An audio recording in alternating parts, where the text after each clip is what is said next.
बाद होश में नहीं रह सकता। वो समझ गए कि महाराज जी एक दिव्य पुरुष हैं। उन्होंने महाराज जी के सामने माथा टेका और उनसे अनुरोध किया कि वो उन्हें अपना शिष्य बना ले, और तभी से रिचर्ड एल्बर्ट बन गए रामदास। महाराज जी से शिक्षा हासिल कर वो अमेरिका लौटे और उनकी दी शिक्षा का प्रचार करने लगे। उन्होंने महाराज जी के साथ बिताए समय पर मिरेकल ऑफ लव और बी हियर नाउ नाम से 2 किताबें भी लिखी। रामदास के माध्यम से महाराज जी और पूरी दुनिया में प्रचलित हो गए, और आने वाले दशकों में कई बड़ी हस्तियां इस स्थान की स्पिरिचुअलिटी को महसूस करने यहाँ आए। स्टीव जॉब्स से लेकर मार्क जकरबर्ग और जूलिया रॉबर्ट्स से लेकर विराट कोहली तक सभी के जीवन में महाराज जी और कैंची धाम का एक महत्वपूर्ण स्थान रहा है। महाराज जी ने अपने जीवन के आखिरी दिन भी इसी कैंची धाम में बिताए, और आखिरकार वो दिन भी आ गया जब महाराज जी ने इस संसार को त्याग दिया। लेकिन जाते जाते वो लोगों के मन में कई जानू नहीं जानू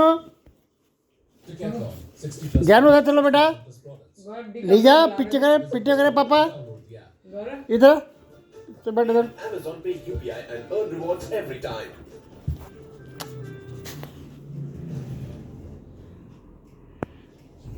सितंबर 1973 नीम करोली बाबा के भक्तों के लिए सबसे दुखद दिन, क्योंकि इसी दिन महाराज जी ने हमेशा के लिए इस दुनिया को छोड़ दिया। माना जाता है कि महाराज जी की तबीयत अचानक बहुत खराब हो गई थी।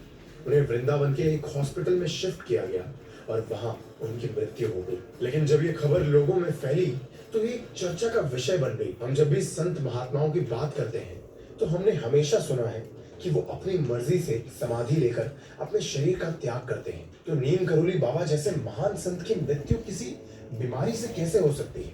इस सवाल का जवाब मिलता है बाय हिज ग्रेस नाम की एक किताब में, जिसमें उनके एक शिष्य ने इस बारे में बताया है। उनके अनुसार महाराज जी की तबीयत जरूर खराब हुई थी, लेकिन ये भी उन्हीं की एक लीला थी। दरअसल अपने पूरे जीवन में महाराज जी ने लाखों लोगों की बीमारी को दूर किया था, और कहते हैं कि ये सभी रोग उन्होंने अपने शरीर में समा लिए थे, जिसकी वजह से अब उनका शरीर कमजोर होने लगा था। उनकी खराब तबीयत को देखते हुए आश्रम के लोग उनसे जिद करने लगे कि वो डॉक्टर के पास जाए। तब उन्होंने नैनीताल के किसी हॉस्पिटल में जाने की बजाय वृंदावन के इस हॉस्पिटल में जाना चाहा।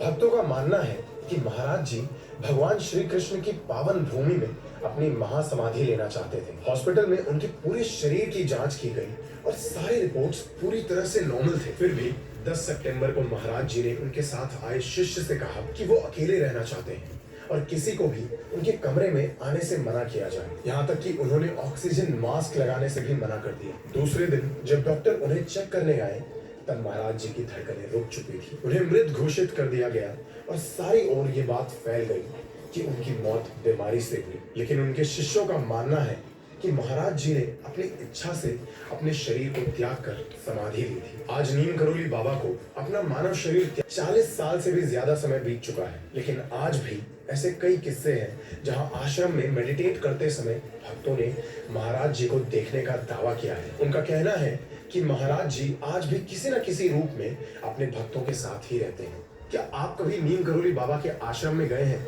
और आपके इस बारे में क्या थॉट्स हैं? हमें कमेंट्स में जरूर बताएं। अगर ये वीडियो पसंद आई तो लाइक और शेयर कीजिए, और ऐसी ही अनसुनी, अनकही, अनदेखी कहानियों के लिए राज को सब्सक्राइब कीजिए।